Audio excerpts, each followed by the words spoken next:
This episode of The Havery Show is being brought to you by Heartland Tax and Accounting, 863-385-5020. The following program is rated PG-13 and contains language and material that may be offensive to some audiences.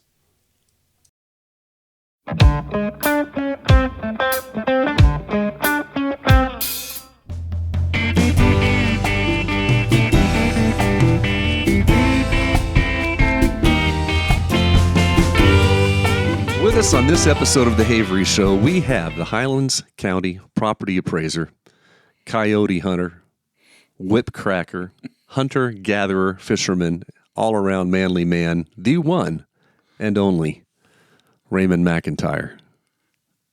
Good morning, Harry. I think it's good to be here. It is. Well, it's good for me that you're here. I'm happy to have you. I'm always happy to see you. I'm always happy to spend time with you. Good to see you. You're a coyote hunter.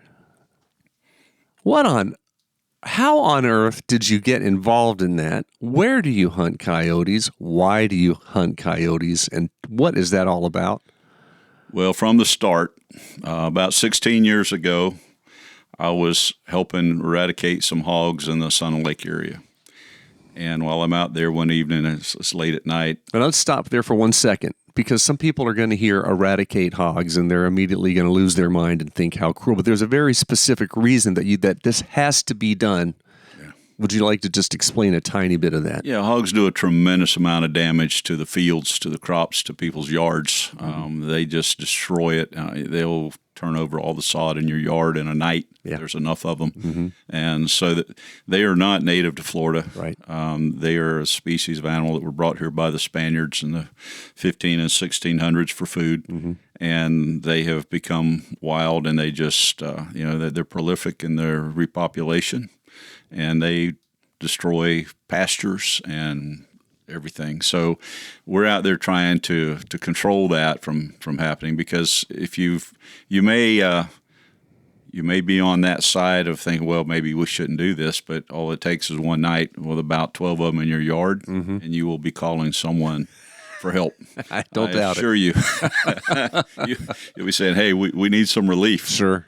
Because they will. And, they think of them as food, they're food animals, but at the same time, they carry diseases. Mm-hmm. The wild hogs have brucellosis. Mm-hmm. There's things that makes it more difficult to actually use that meat for consumer, mm-hmm. unless you catch them and put them in a pen and feed them and for about 60 or 90 days. And most of the time, they're really not worth eating. So we shoot them and try to solve the problems in hot spots. And just let nature run its course. Let them lay and mm-hmm.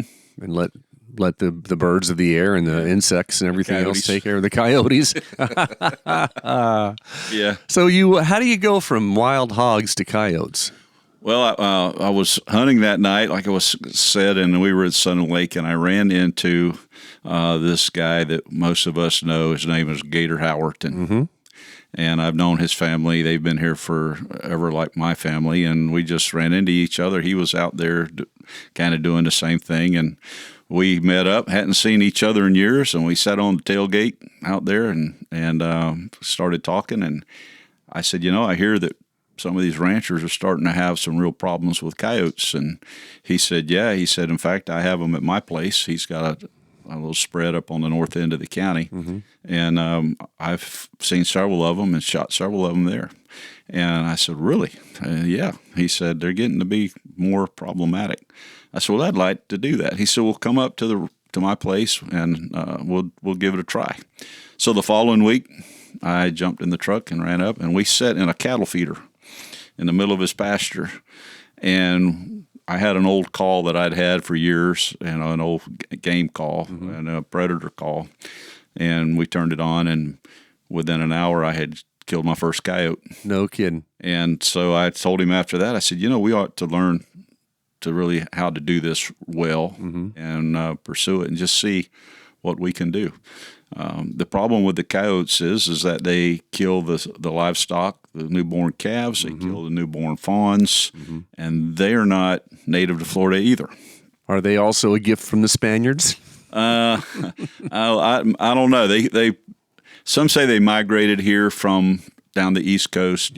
Some say that there were some fox hunters back in the day that were buying foxes to bring to Florida to hunt, and they were being sold coyotes, and they were told that they were black foxes. Oh, wow. And so they were bringing them into Florida for their fox hunting, and they found out later that they were actually coyotes instead of foxes. Ain't that something? So I don't know. However they got here, they're here now, and they're everywhere. They are just throughout the state of Florida, and they are a real problem with game farms or even pets, cats.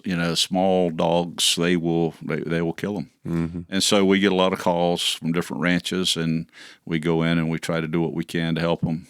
How big do those things get, roughly? A big coyote is probably 46 pounds. About the size of what kind of a dog, roughly? Smaller than a German Shepherd. Yeah, smaller than a German Shepherd. Maybe like a collie or something, a border collie. Yeah. Okay. Yep. That would be a good comparison, a border collie. They average, most of them are in the low to mid 30s in weight. The biggest ones we've killed are in the upper 40s. So they're not anything near what a wolf is, of course. And wolves the red wolves were native to Florida. They are extinct now. But this is interesting, all of the eastern coyotes in the eastern United States at some point along the way have inbred with the red wolf. Really? The red wolves and the coyotes inbred. And so what we've been told by the biologists and the experts from the Game Commission is that every coyote in Florida or in the eastern U.S. today, because they're all the same strain, actually have about anywhere from a 12 to 17% wolf DNA. Is that right? Yeah. So they have some inbreeding with wolves. The western wolves will kill coyotes. They won't interbreed with them, but the eastern red wolves in the U.S. will. So they have, and that's why we see a lot of red color in the coyotes in Florida. Wow. Out west, they look more like a shepherd. They're silver and gray and black. In Florida, most of them have some shade of red tint to their coat. So we try to do all we can to help. I mean, when you're losing calves and you're losing deer fawns and you're losing your pets, you want them gone. So we try to be a part of that process. It's crazy to even be able to think on this level, but you say roughly 17% of their DNA can be traced back to the red wolf? Yeah. So then it's theoretically possible that some lab could maybe isolate that part of that 17% and maybe bring back an extinct animal at some point. Well, they're extinct from Florida, but the red wolves still exist down the eastern seaboard of the United States. So red wolves aren't extinct completely. Just in Florida? Just in Florida. Okay. Yeah, there used to be a big population of red wolves here. But here in Highlands County. Yeah, Highlands County and throughout the state, and all the way down into, I think the last sighting of a red wolf was somewhere in the Lee County area. Really? Or around Port Charlotte Harbor, somewhere in that area. So from what I've read, that's the last known confirmed sighting of a pure red wolf in Florida. Is there any use for the coyote? Is the meat any good? Are the pelts any good? Or is there anything that's worth? No, unfortunately there's not. When we started out, we thought, well, we'll see if we can find a market for the pelts. But the pelts in Florida, there's not even a market for because they're so poor. Okay. You need some cold weather, and we don't have enough cold weather for their pelts, and they are very thin, and there's not even a market for them. If you were to process them and try to sell them, you couldn't sell them. Nobody wants them because they're, up in the Wisconsin, Michigan, and they grow a big, thick winter coat. Sure. And so the pelts are very valuable, but down here there's no market. That's too bad. That's too bad. It would be nice to get some use. Yeah. How far do you travel to do this eradication? We've went as far as South Georgia. We've killed some out in Texas, but primarily it's all right here within, the surrounding counties of Central Florida. Yeah. Hardy, Highlands, DeSoto, Okeechobee, a little bit in Osceola County. but we stay busy with just the local ranches. It's just the two of you guys out there? Or do you have a little crew that goes out? It's just the two of us. There are other coyote hunters in the area that are doing it, but with us, it's just the two of us. How long does it take? How many nights does it take to thin it down far enough to where the landowners are satisfied? Yeah, well, it of course depends on the population that's there, but we can. Most we've ever gotten in one night is 8. We will average 1 or 2, going, but it could take several weeks to actually get it to where you would say, okay, now we feel confident that they're not going to be losing calves for a while. Mm-hmm. But this is the problem with coyotes are territorial. So if we go in and we take out all of the coyotes in this territory, and then we create a vacuum. Oh, yeah. And the coyotes in the surrounding woods and ranches and properties will now find their way into that ranch, and they'll realize there are no coyotes there anymore. They will take over that as their territory. Mm-hmm. So it's a process of continuing to circle back and rehunt the same areas and try to keep them under control. It's just population control more than anything. We'll never eradicate them. Mm-hmm. There's just too many in Florida now. Mm-hmm. And it's amazing how many people I talk to that say, you mean there's coyotes in Florida? Right. We have coyotes. Yeah, we have them everywhere, every ranch, every piece of woods. We even get calls from people in the subdivisions that are losing their cats and their pets to coyotes, and they'll ask, can we come help them out? And I say, oh, I'm sorry, but I don't think that the sheriff would really favor us laying on your rooftop with a rifle. Probably not. That was going to be my next car. Is it a rifle, shotgun? What are you shooting? Yeah, we're using rifles. Okay. Yeah, high-powered rifles and night vision thermal scopes. Wow. Yeah, so we're doing it all at night. Of the coyotes that we've killed, probably 99% of them or 98% of them have been at night. Mm-hmm. We're hunting them at night. We'll use an electronic call and calling them to us and dispatching them. I'll be darned. Ain't that something? Mm-hmm. Mm-hmm. And our total number over the 16 years now is like 759. Wow. Wow. That's amazing. This episode of The Havery Show is being brought to you by Heartland Tax and Accounting, 863-385-5020. Yeah. Animals are amazing to me. And this has nothing to do with hogs or coyotes. But I'm going to tell you this because it's cool. My brother Peter, he's an avid disc golf player. Are you familiar with disc golf? Yes. Okay. So he goes out. He's got many courses up in North Carolina around his area that he likes to play at. And all of them have a water feature of some sort. And so, people tend to throw their discs in the water. I only play with one disc, so if it goes in the water, I got to go get it. But a lot of people just say, they'll let it lay.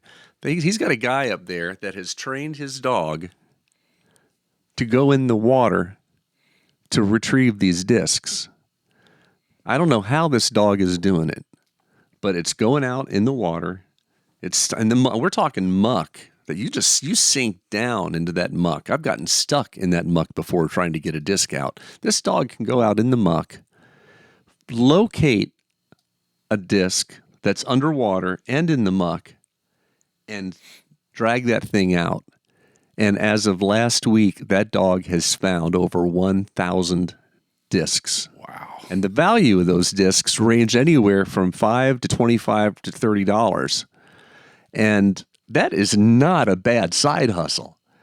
The dog just had a big article in the newspaper in the sports section up in Albemarle. Over 1,000 discs. Better start training a dog. Man. Better get into it. Blows me away. It just blows me away how smart those things are. Yeah, animals are fascinating. They really are. We've hunted coyotes for 16 years, but I'll never lose the respect and appreciation for the animal itself. They are amazing animals. Yeah. But they do a tremendous amount of damage. And when you're in the cow business and you have a calf that's worth $2,000, and when that calf hits the ground, you've got coyotes trying to kill him and eat him. It's a problem. Yeah, for sure. And if we didn't try to control them some, they would be so populated that everything would be at at risk. Yeah. And especially people's pets. They will kill small dogs and cats every day. It's just for sport. Yeah. I'll be darned. So, but they're not. People sometimes hear them howling and they put them in the same category as wolves. They're not as aggressive toward humans as wolves are. They can be. I mean, there have been some people killed by coyotes, but it's very rare and kind of a one-off kind of thing. In the United States, I think there's ever only been like 4 people attacked by them, and usually when they're in packs. Yeah. But they don't run in packs generally like wolves do. They're hunting in 1 or 2s, maybe 3 at a time. You don't go out and see 12 or 15 coyotes together in one pack, unless it's just this year's litter and the breeding pair or something like that. But it's different. So it's not your personal safety. As long as you maybe have a stick or something in your hand, you're probably safe. But there's not many places in this county where there are not coyotes today. Pretty amazing stuff. Are you a hunter in general? Do you do bow hunting? You do gator tag, all that stuff? Well, no, my brother hunts gators, but or used to. I don't. I've gone with him and hunted, but that's not.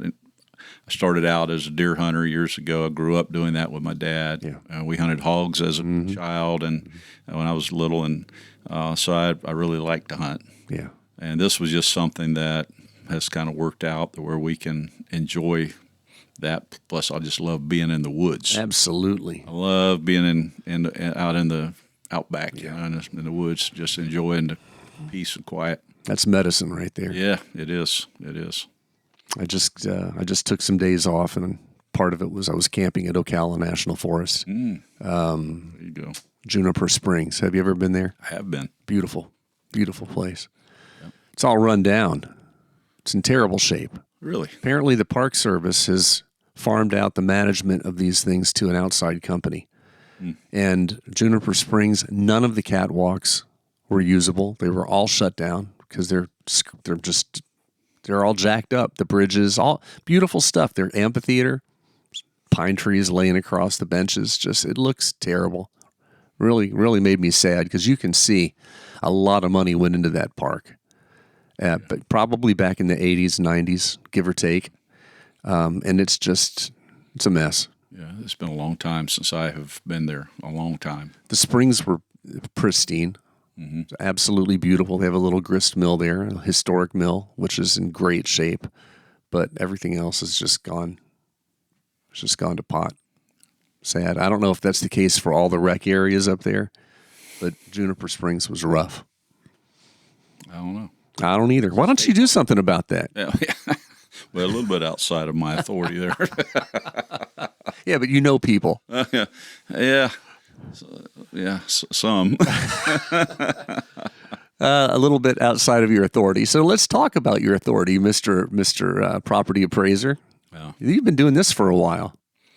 Yeah, 1984. Yeah, that's when I started working in the office.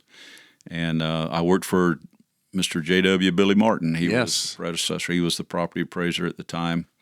And, what's interesting about that particular office is this county was chartered in 1921. So in that period of time, which is now 104 years, we've had 4 property appraisers. That's got to be some sort of record. I don't know. I've always thought that was very unusual, but I knew the 2 before me that was in that office, P.G. Gearing, and the first one was Cyril Baldwin, and he came when the county was chartered. He was the first appraiser, and he came from I guess we were cut out of DeSoto, so he was one of the ones that the governor had assigned to be the appraiser in Highlands County to get it started. So he was in office a few years, and then he decided to run for the Florida legislature. That would have been in the late 20s or 30s. And then P.G. Gearing was number 2, and Billy Martin. So I started in 84 working for Mr. Martin, and he was toward the end of his career, and he decided he was going to retire, so I ran in 1988. And when I was campaigning, running for property appraiser in 1988 in this county, there was this young man, his name was Harry Havery. And my campaign hired him to come and sing and provide right. entertainment at our fundraisers and at our campaign rallies. And he was a young guy. I mean, he It was was a long time ago. and he would stand up with a guitar and a microphone and just sing all night long. He was great. Well, did a great job. I'll pass that on to him if I see him. If you see him, let him know. That'd be great. That young guy's long gone. Well, I don't know. Now he looks kind of like Eric Clapton. That's true. I kind of do. Yeah. I kind of do. If I had a little bit longer neck. He's got a little bit longer neck. Yeah. Any resemblance to Eric Clapton absolutely stops at appearance because, there's a guy that I'm not fit to change his guitar strings. No, I don't know about that. Well, I do. I happen to know that very much. Yeah, legendary. I think you could probably change them pretty easy, Yeah, pretty quick. Okay. Yeah, Eric Clapton. Yeah. So anyway, I started in '84, worked there as the agricultural appraiser, and I ran in 1988 and took office in 1989, and this was my 10th term. Unopposed? I had an opponent in 2004. A gentleman from Lake Placid decided he was going to throw his hat in the ring. He was new to the area and had just moved in. And so I did have an opponent in '04. And this is kind of interesting about what happened that year. That was, if you remember, I'm sure you do, that was the year we had the trio. Oh, yes. Charlie, Francis, and Gene. Yes, the unholy trinity of hurricanes. Yeah. We actually had, the campaign was well underway. Charlie came August the 13th. It was the first storm, was August the 13th.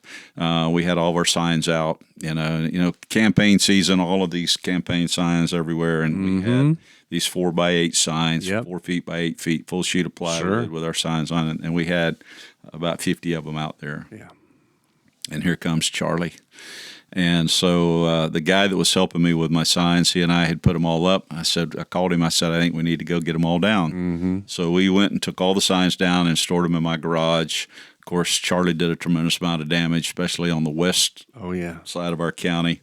And so everything was like hit by a bomb there for a while, and everything was out of sorts, and everybody was trying to recover. Yeah. And so a few weeks went on, and so, let's put them back up. And we did. And here comes. As soon as we got them in the ground, here came Francis. Yep. And so I said, we probably should go take them down. So we did. We took all those signs down again and stored them in my garage. And that's no little task. No, it is not. Not those 4x8s. Yeah, 4x8s with the 2x4 posts in the ground, or legs. And you have to bury them all, and then you have to pull them up, and then you have to dig the holes again. Yep. So we did that the second time, and I said, let's wait a little while and let's don't put them up so quick. But we're getting close to election. Yeah. And I needed the signs out there, so we put them back up. And here comes Gene. Come on down. So it's funny. We were out on the tropical storm force winds were already entering Highlands County. We were starting to get some real wind and some rain, and we're out there taking signs down in the rain. And we got to the last one, and I said, Bill was helping me. I said, Bill, I'm going to leave that one up. I'm going to do a hurricane test. I'm going to see how it will stand up to a hurricane. So here comes Gene through, and it clears, and so I go check on my test sign, never found it. Oh, no kidding. There was one of the legs was literally twisted off. One of the legs that was buried in the ground was twisted off. The rest of the sign, it wasn't anywhere to be found. So I shouldn't have done that. It was dangerous, but I won't do it again. Well, now you know. Yeah, your test sign, it passed the test because it showed you what not to do. Right. So, yeah. You got it. So we never did that. Of course, then we came up on the election in November, and then we took them all down, and I donated all the lumber to the church because they had a project going on that they needed the lumber. Yep. And I had a lot of 2x4s. So anyway, that's the story of '04. That was the one year I had an opponent. Man, oh man, oh man. And now everybody's learned their lesson, and they know better than to ever run against you. Well, I don't know about that. I don't want to wear out my welcome. I mean, it's been 42 years. Yeah, after that many years, I think your welcome is safe. But you do have maybe a brass ring dangling in front of you, and maybe an end in sight here. I do. My plan is to retire at the end of this term. which is over 28. 28. Okay. Yep. So Highlands County will be rid of me. Well, as far as that particular job will be rid of me in 28. It's been a tremendous blessing and experience in my life to serve. I've always looked at it as a job of servanthood. It's not to try to build a bigger government to lord power over people. We're there to figure out how to help the people within the law and what we can within our scope of authority, and not to hurt folks or try to take everything to the extent of the law. Yeah. So it's just a servant's job, and it's very humbling. It's been very humbling, and I just appreciate it. I thank God for the opportunity. Well, you've done a great job, and I think that everybody who knows you respects you and respects the job that you've done for the county. Yeah, you've definitely poured yourself into it. Well, if you'll go down there to the appraiser's office right now and walk in there and see those 29 people, they're the ones that actually should get the credit. There's a whole office full of folks there that work hard every day, and they really have a servant's heart to serve the county and the community as well, and I have to give them the credit. Yeah. Yeah. Well, as a true leader would, as a true servant leader would. So, yeah, good on you for that too. This episode of the Havery Show is being brought to you by Heartland Tax and Accounting, 863-385-5020. You've got quite a history here. You grew up here. You're a Sebring boy. Grew up here. Your family is how many generations of McIntyres? Well, my family came to Florida in 1840. We actually came to Highlands County in 1921. My family originally was up around the Claremont, Mascot, Center Hill, that area of Florida.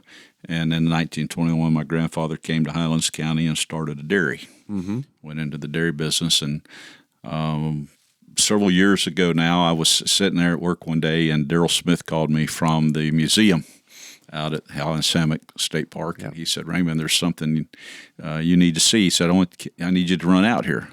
And I said, "Well, Darrell, what is it?" He said, "I ain't going to tell you." He said, "Just come on." So I, at noontime, I jumped in my truck and ran out to the museum, and he's in the back. He's going through all these old records and receipts, and he's trying to get everything organized and labeled and filed for the museum. And I said, "What you got?" And he pulled. There was a receipt where my grandfather had sold milk to the CCC. Wow. They were building the hammock, and it was from McIntyre Dairy, and it had the amount of milk that he had delivered and the price, but it was a receipt from. He said, "I thought you'd like to see this." I said, "Thank you for sharing that. That is a neat piece of history, right?" It sure is. Yeah, but he had a dairy on Sparta Road. Okay.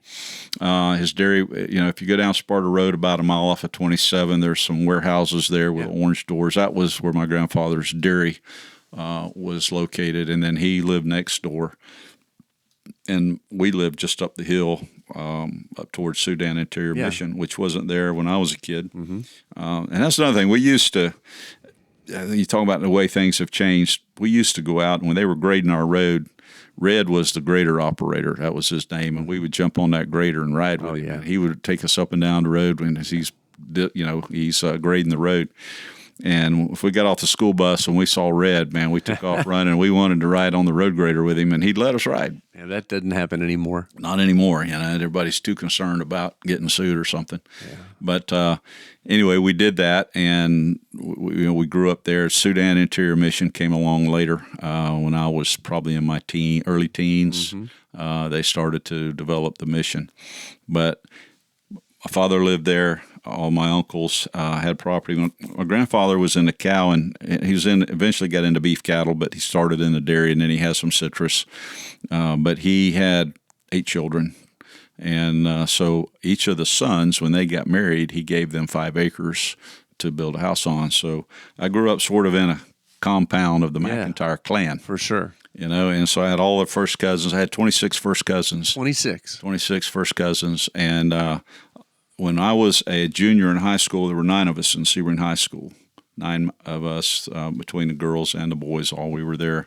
My older cousin was a senior. I was a junior there, and then we had sophomores, we had freshmen, we had all 4 grades covered.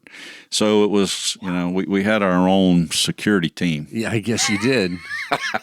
Did you play sports together? Were you a force on the athletic? Well, I always said, I played football, but I was slow. Okay. But I made up for it by being clumsy. Okay, perfect. So I made up for it by being uncoordinated. But we all did try our hand at sports. I wouldn't call it that I wouldn't say we were a force, but we all tried it for a while, and we played football, and all of us gave that a shot. A couple of my cousins played baseball, but I was mostly working. Got it. I had to work. I mean, I literally, my father was in of course, we had citrus. We did some row crop farming, and he was in the fertilizer spreader business. And I had to go, when I got home at the end of school day, I was changing to go to work. Yeah. So, and I was in the band. Yep. Played in the band for a while, but there wasn't much that I really had time to do because I had to work, which I don't regret a bit. Mm-hmm. That work taught me how to work. Absolutely. And so I was busy doing that most of the time, weekends, nights. Whenever I wasn't in school, there was something that needed to be done. So I was working for him. So I didn't get. I probably could have gotten more involved in sports, more involved in a lot of things in school, but instead I was involved in learning how to sweat. Yeah. And that was probably the best lesson for me. I would guess so. Yeah. It's paid off for you. Learned how to deal with people. Learned how to manage a business, how to manage finances, and how to manage books. And I did a lot of his accounting for him. Yeah. And so it was a good time growing up on Sparta Road. On Sparta Road. Sudan Mission. Yes. 1430 Sudan Mission Road was my address as a kid. And I lived there until I was 22 and got married. Yeah. That's the little house you let us use to practice in. Yeah. Yeah, that was really fun. Yep. We enjoyed that. And my mom and dad built that house in 58. Yeah. I was going to ask how, yeah. Okay. They finished it in late 58. I was born in April of 59. And my mother lived in that house to the day she passed. She passed away in that house. So she was there her entire life she was 19 when they built it and 19 when I was born. And when she passed away, she had never lived anywhere but in that house. So it was, but it was all, originally that was all part of my grandfather's ranch, all that property there on Sudan Mission. Yes. North and south of Sudan Mission, down. That was all dairy. Yeah, it was all part of his dairy, and then eventually his beef cattle. Yeah. And he had a ranch out on Highway 66 that we called Lighter Knot, and that was where his beef cattle was. And he had Grove there and Grove on Airport Road. So I grew up with not needing anything more to do. I had plenty, all I could. I'm quite sure. I could handle. It was good life. And I graduated in 77, and then Becky Sue Harner and I got married in 1981, and I started in the appraiser's office in 84, and the rest is history. Wow. But yeah, you were talking about growing up here. We did a lot of hunting, and I was sharing this story the other day. When I was probably, probably 8 or 10, 11 years old, we were doing a lot of hog hunting. My father he loved to hog hunt. We had dogs. We hunted them with dogs, and we would trail them and catch them, tie them, put them in a truck, bring them home, put them in a pen, feed them, and feed them for a while, and then we would butcher them and eat them. But my dad had an old 64 Ford F-100. They weren't 150s then; they were 100s, and it was two-wheel drive. Yeah. There probably wasn't 3 people in Highlands County that even had a 4-wheel drive because that was a rich man's vehicle. Sure. Now they're all 4-wheel drive, but we would go hunting, and he had a big set of mud grips on the back of it, and we had this stake body. That means like a cattle body that he would put on the back of that pickup, and it was a pipe body that kept animals in. And we'd throw the dogs in there, and my brother and I, we had to ride in there with the dogs. Because my older cousin, and my dad was in the front, and those cabs were small back then. I mean, you couldn't hardly get 3 big guys in the front of a Sure. F100 pickup.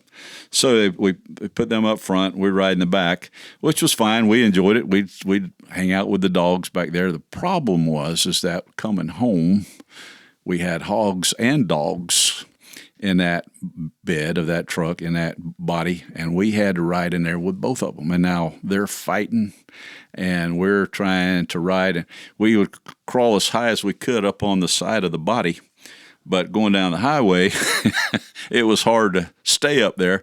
So you'd come, and pretty soon the hogs and the dogs would latch onto each other. So we'd have to get down in there and kick them loose and get them separated, and then we'd try to get back up so we didn't get bit or caught. And so all the way from the woods home, we're riding in that pickup body back there with those animals, and between the hogs and the dogs trying to just survive. That is great times, man. That was wow. Growing up. That is a day gone by right there. Mm-hmm. My word. Yeah, you couldn't even ride in the back of a pickup these days without getting arrested. Yeah, it's true. But we rode a lot of places in the back. Yeah. I'm not saying it was smart, but it was what you did. You had to, if you were going to go, you had to ride in the back. Yeah. Well, we had a station wagon, an old Rambler station wagon, and you just didn't buckle up in a seatbelt. You just pushed all the seats down in the back, and you threw some snacks back there, and there you go. You're good to go. Yeah. And my dad was a big tobacco chewer. Oh, no. And I know where this is going. Oh. He would actually spit that tobacco in the floor of that truck. Now, his truck always had at least 2 or 3 inches of dirt on the floorboard. I mean, you couldn't tell it between it and the ground. It just was full of dirt because he'd get in and out all day working. So he just spit in the floorboard. Well, after a while, it rusted the floorboard out. I'll be darned. And there's a hole in there about that big, and he'd just spit through the hole after that. No, that's not where I thought this was going. You thought we're riding in the back. We're getting covered. That's what I thought. Yeah. Oh, well, that has happened. Oh, my God. Yeah, when you're in a 4-door car and the driver spits out the window and you're in the back seat, you're going to be screaming because your eyes are going to be on fire. Yeah. Chewing tobacco. A hole in the floorboard. Yeah. Just left it, and that became the new spit tune. That way he didn't have to worry about it anymore. Just he had the hole there. And, you could see the road going by. Yeah. As you go down the road or whatever. So those were, I'm sure there are people that'll hear that and they'll go, oh, my gosh, you must have been. Yeah, we were rednecks, man. I mean, that's what we were. We were Highlands County crackers. I love it. And it was a good life. Yeah. And I've told people, we talk about the old days. As you get older, like I am now, you start talking a lot about what you see missing in our culture and in our lives. Front porches. That's right. Front porches. Yeah. You don't see many houses with front porches anymore. And we used to go visit families on Sunday afternoons, and the folks, the adults would sit on the front porch and talk. And the kids would play, or as I got older, I enjoyed sitting and listening to the men. Sure. Your dad and a friend, or maybe an uncle, or they'd get together, and you learned a lot by listening to the older men. It's a rite of passage back then when you were old enough to be allowed to sit in on those conversations, and you better not talk. Much. You better not say a word. Yeah, but you got to listen and learn about the things of life. But just slowing down and sitting on the front porch and having time to just have a discussion and talk about things without the pressure of every day. You just, that's kind of like a lost part of our culture. But we'd barbecue, we'd sit on the front porch, we would talk, we'd visit, people would come over. We'd have people come over on Sunday. We'd maybe have 10 or 12 people there. And we'd throw some meat on the grill, and everybody would visit. Yeah. And now we have these electronic devices, and they've destroyed us. Yeah, they don't do the same. It's not the same. It's not the same connection with the people. You're typing in letters or talking on it, and you don't have that same just relaxed to sit there and enjoy getting to know each other and sharing, and them sharing with you. That was good times. Front porches. Yeah. I'm going to write a book one day. It's going to be named Front Porch. I like that. I like that a lot. Help me out with something. Going down Sparta, turning onto Sudan Mission Road. What was it called before that, by the way? Before it was Sudan Mission Road. Yeah, yeah. Where your homestead was, yeah. Yeah, that was a clay road that did not have a name. Had no Sparta name. Road was McIntyre Road. Okay. Before Camp Sparta, Yes. it was McIntyre Road. My grandfather was on the county commission in 1960 through 68, and Camp Sparta came along and petitioned to have it changed to Sparta Road. Well, you can't hardly say no. We're not going to let you do that. He's on the board of county commissioners, but they changed it to Sparta Road. And then once the SIM bought the property up behind our house, then they changed or named that road to Sudan Interior Mission. But that road stopped at our driveway. Okay. It was just a dirt trail up through the pasture, actually. And then my uncle lived at the end of it. And then I had another uncle lived down a little further, and another uncle lived up on the hill where Leon Toller's house was. My uncle, one of my uncles, built that one. So it didn't have a name. It was just a clay road. So coming off Sparta, turning right, your house is here. There's a house on the other side, on the left side. I have this fleeting memory, a very vague, fleeting memory of being a little kid and going to Touchton's for breakfast. I don't know if it was a weekly thing or what it was, but always saving some crust of bread or saving something and going out there and feeding a horse. Was there ever a time when there was a horse in that corner property out kind of near the front where you could maybe pull into that driveway? Across from my parents' house. Yes, and I could be completely wrong. Up the hill on the corner, there were some horses. When they built Sudan Interior Mission, that property was a riding club. There was a stable back there, and it was probably a dozen horses on that property. It was where these people had, and they were mostly like older teens and young adults, and they kept their horses there, and they would go back and ride horses, and so we'd see horses riding around our place all the time from the riding club. Of course, when the mission bought it, that all came to an end. But right just south of that property, there was a property there that eventually was planted in Orange Grove. It had horses on it, and those were all from the Camp Sparta. Gotcha. So Camp Sparta owned their property, and then the next property between them and the mission was owned by Camp Sparta, and they kept their riding horses there for their summer camps. Okay, so it could have been something like that. Yeah, but I was just really, really small kid at that point, and it's just this glimpse, it's a foggy memory, but I just was curious. Mm-hmm. Yeah, Harrison has some property out there now, so yeah, that's right. So that used to be Groves. That was Groves. It started off though as part of the riding club where his would be. That was, if you take Sudan Mission over the hill and then straight down toward the woods back there toward Hawks Landing. Yeah. Everything on the right is a Mission. Everything on the left was Camp Spartus. Yes. And then Camp Spartus sold that on the left to Larry Davis. Okay. Dusty's dad. Yes, of course. Mm-hmm. And he planted that all in Grove, and then over the years it sold and sold again. And now, of course, it's been divided up, and Harrison and some other people own that in there now. So it's that I grew up killing rattlesnakes on that piece of property. There were a lot of rattlesnakes. Is that right? Yes, sir. That was probably the most populated population of rattlesnakes in one place. We always would go up there and kill a rattlesnake. Is that just because they were undisturbed and they were allowed to, propagate? Or so, but my dad told me that from the time he was a boy, he was born in 1937. Mm-hmm. There were, a lot of rattlesnakes on that property. There was just probably a nest of them got started, and then, like you said, nobody disturbed them, and they continued to reproduce, and pretty soon you got snakes. We killed several right there off of Mission Road. Wow. I would assume that is no longer the case since the property has been so many different things over the years. I'm sure that maybe most of it was in those flat woods, the palmetto woods that's just to the west of where Harrison has that property now, in there. Yeah. That's where we got most of them, was along that bank of palmettos right there. Yeah. So I don't know. They might have been cleared out. This episode of The Havery Show is being brought to you by Heartland Tax and Accounting, 863-385-5020. When I was a kid, my mother would put me in a a bassinet or something in the backyard, a playpen. I don't know what it was, but, and then she would fold, hang clothes on a clothesline. Oh, yeah. Get clothes off the clothesline. So she would just set me. Well, she did that one day, and she looked around, and there was 4 rattlesnakes between her and me, and she couldn't get to me. And right there on Mission Road. 4 rattlesnakes.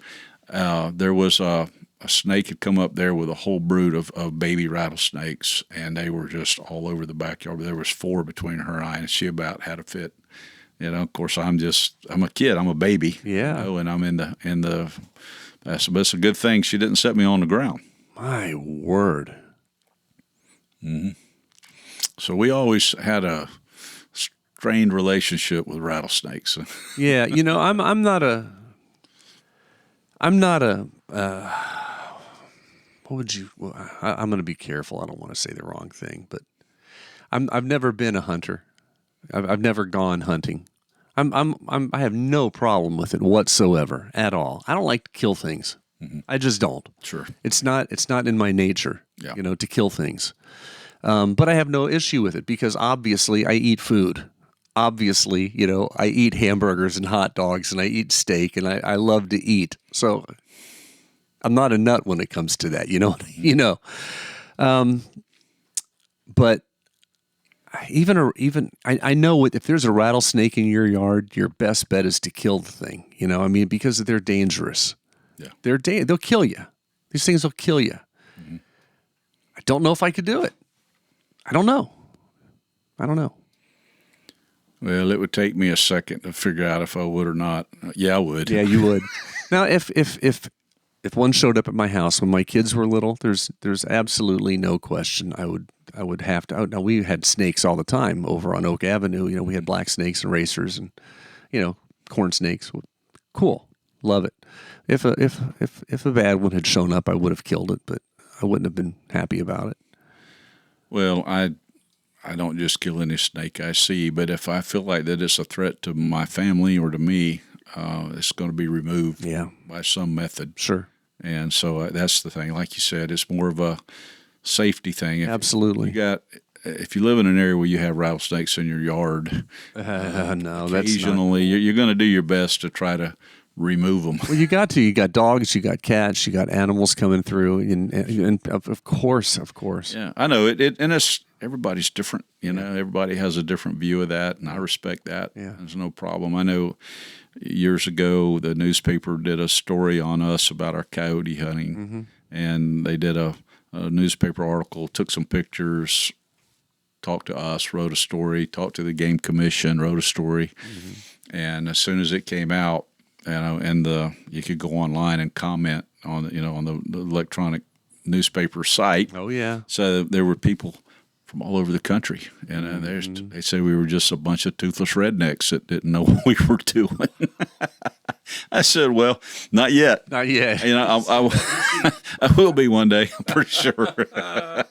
I go up north. I was going up there for years doing the music thing. And on the boat, wherever I was at, the boss always wanted me to talk about Florida, let them know where you're from and tell them, it's fine. So, I always said I'm a Florida cracker, and there would be eyebrows raised and had to explain the whole thing.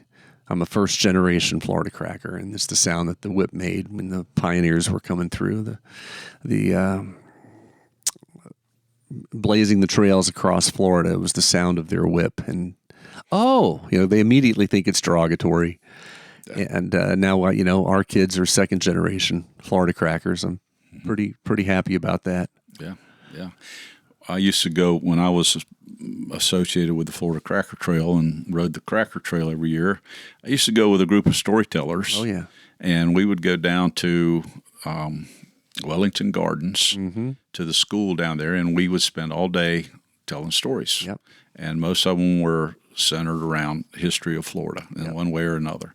Of course, mine was the cracker history of the Cracker Trail, of the old cattle drive days and that type of thing. And then other storytellers had their specialty areas that they talked about, and we had a great time. But that's the only school that I've ever known that had a storytelling curriculum. And they would actually on our breaks, we would go sit in an auditorium and listen to the students do their stories, tell their stories. And they would work hard on composing a story and putting it together and learning it. And then they would stand up and tell you a story. And it's a lost art, a lot of ways. So these storytellers, these students, it was great. We had a good time. But I would always start out by introducing myself as a Florida cracker.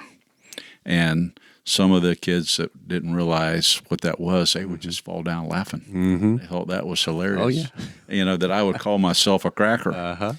But once I got through with my story and they realized where that whole brand and that whole name came from and realized that it had nothing to do with race, they were very informed, and they would come up and talk to you, and they were just kind of amazed that there is such a creature, as a Florida cracker.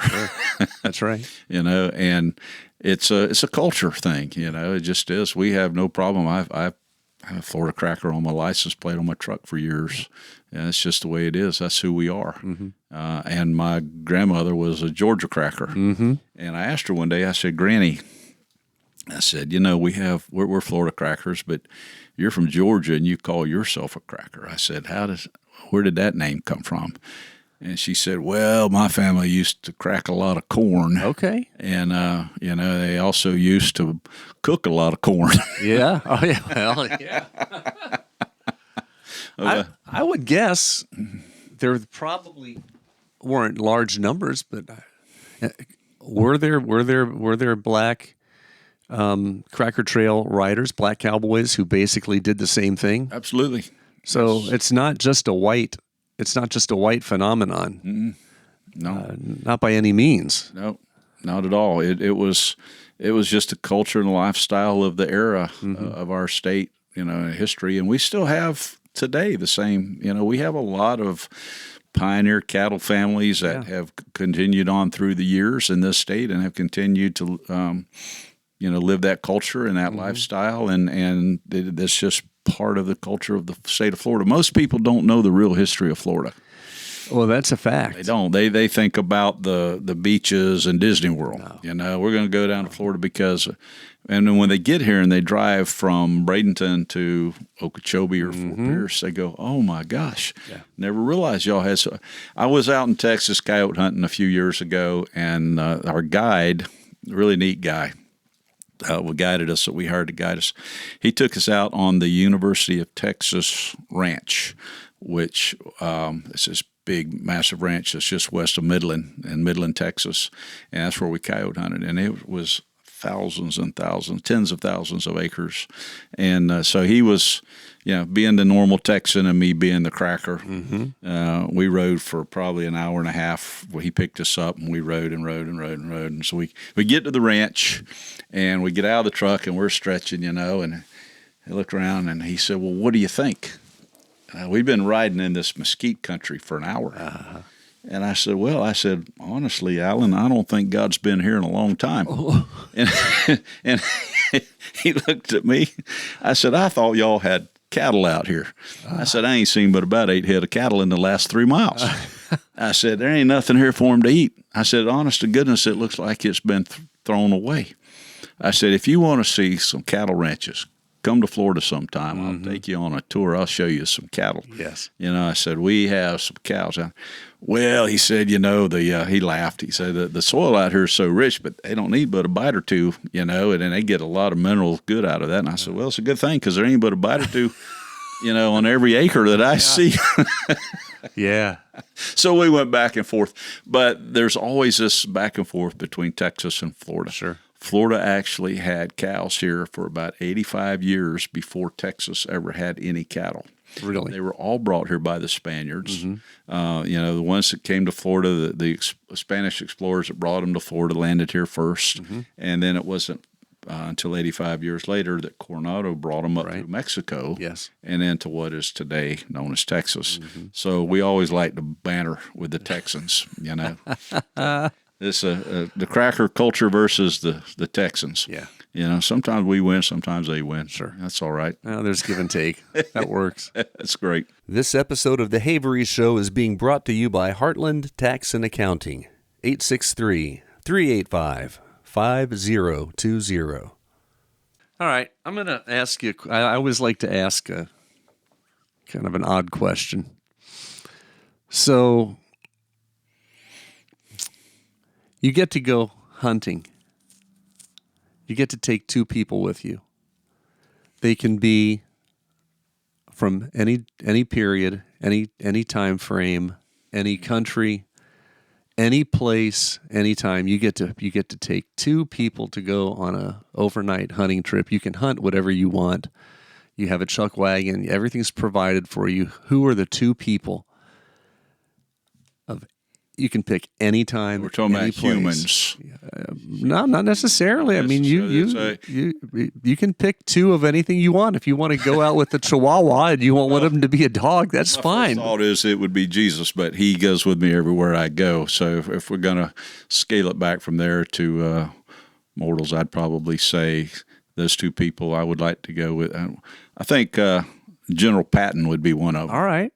I would love to talk to him, and I think his character would be fascinating to get to know and to listen to as a person. General Patton, how did he pop up?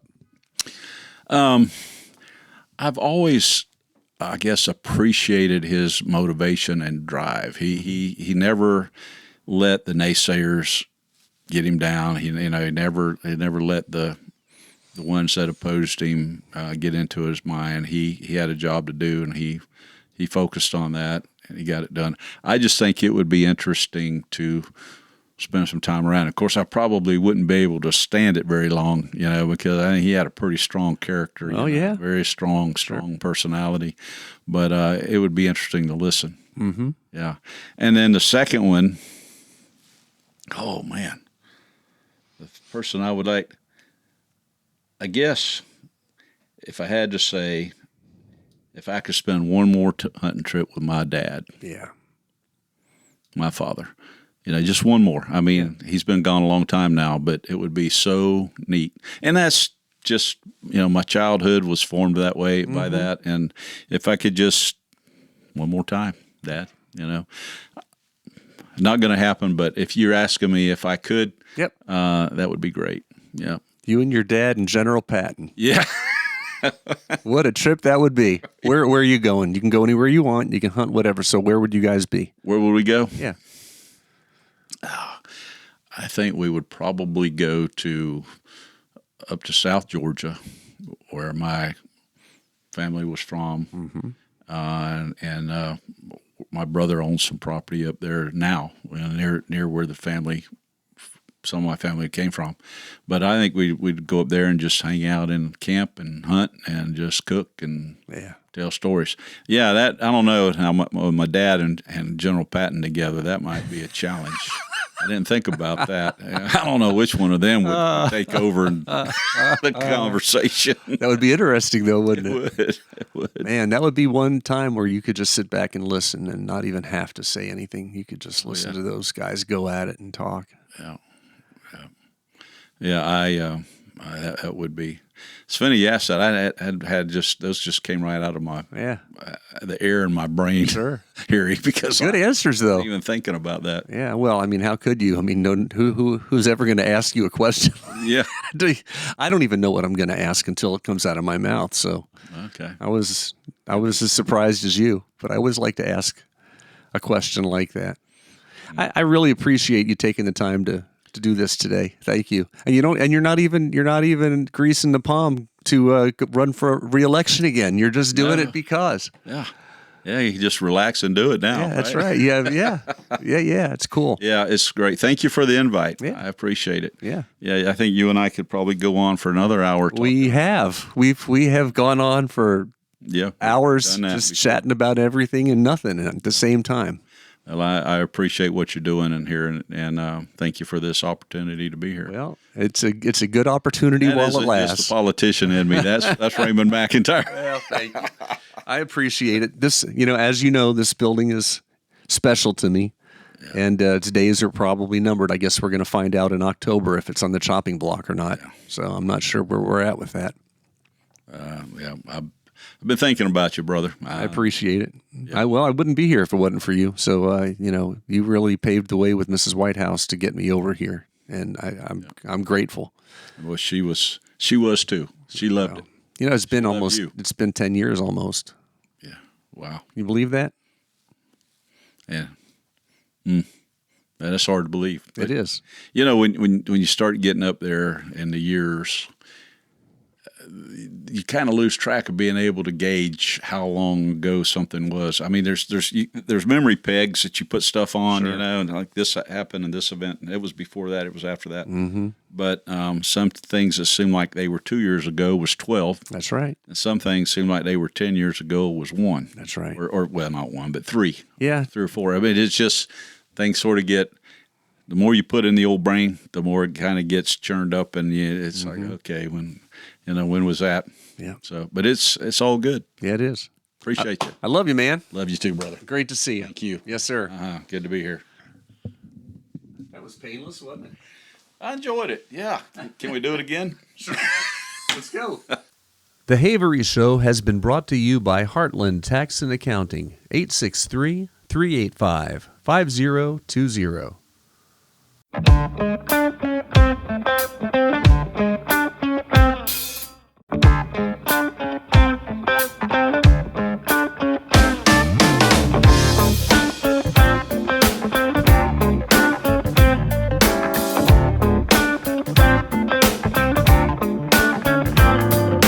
Glory to the name, his name, the name of Jesus.